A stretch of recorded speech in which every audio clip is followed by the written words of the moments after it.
देखिए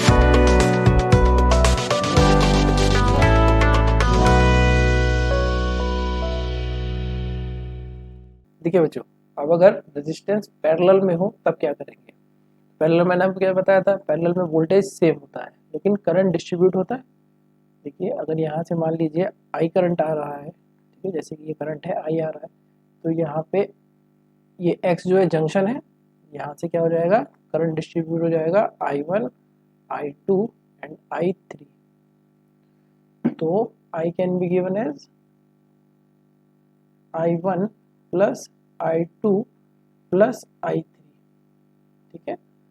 तो Ohm's law से क्या था, V equals to I R, hence I can be given as V upon R, ठीक है। तो I equals to V1 upon R1 plus V2 upon R2 plus V3 upon R3।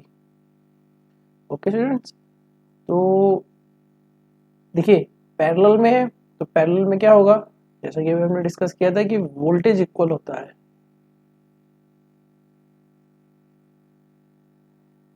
V1 V2 और V3 equals to V, ठीक है। तो I equals to V upon R1 plus V upon R2 plus V upon R3, ठीक है बच्चों।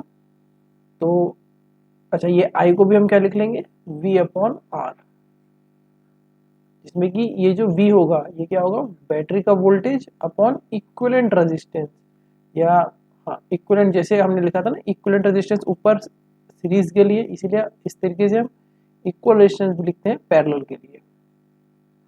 या फिर आपको यहाँ लिखना हो तो R पैरेलल, RP लिख लीजिए इसको, ठीक है। Effective resistance when the all the resistors are connected in parallel.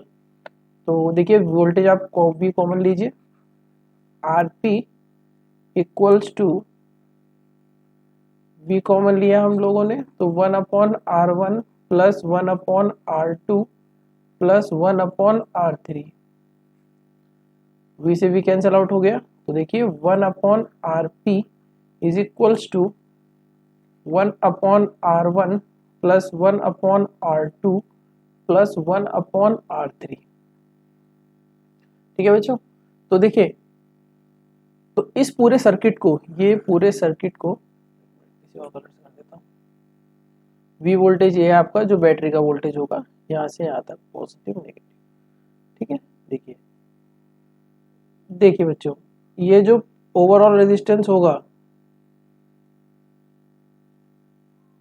ये जो ओवरऑल सर्किट है, इसको हम कैसे लिख सकते हैं, इसको हम लिख सकते हैं R इक्विवेलेंट, या देखिए ये RP जो मैंने R पैरेलल लिखा है वो, ठीक है। तो यहाँ पे आप V वोल्टेज लगा दीजिए, बैटरी जो भी है हमारी, और ये V वोल्ट की बैटरी है, I करंट है, ठीक है। और RP इफेक्ट, ये इक्विवेलेंट रेजिस्टेंस है when all the resistance R connected in parallel. तो इस पूरे सर्किट को हम इस तरह से रिप्रेजेंट कर सकते हैं अगर हम RP की वैल्यू यहाँ से कैलकुलेट कर ले तो, ठीक है बच्चों। अब नेक्स्ट क्लास में देखिए मैंने आपको सीरीज बता दिया, सीरीज में क्या था, सीरीज में जो आया था इफेक्टिव रेजिस्टेंस जो आया था आपका, या RS, जो कि RS था, वो कितना आया था, sum of all the resistances R3, ठीक है, R1 प्लस R2, सिंपल सीधे सीधे।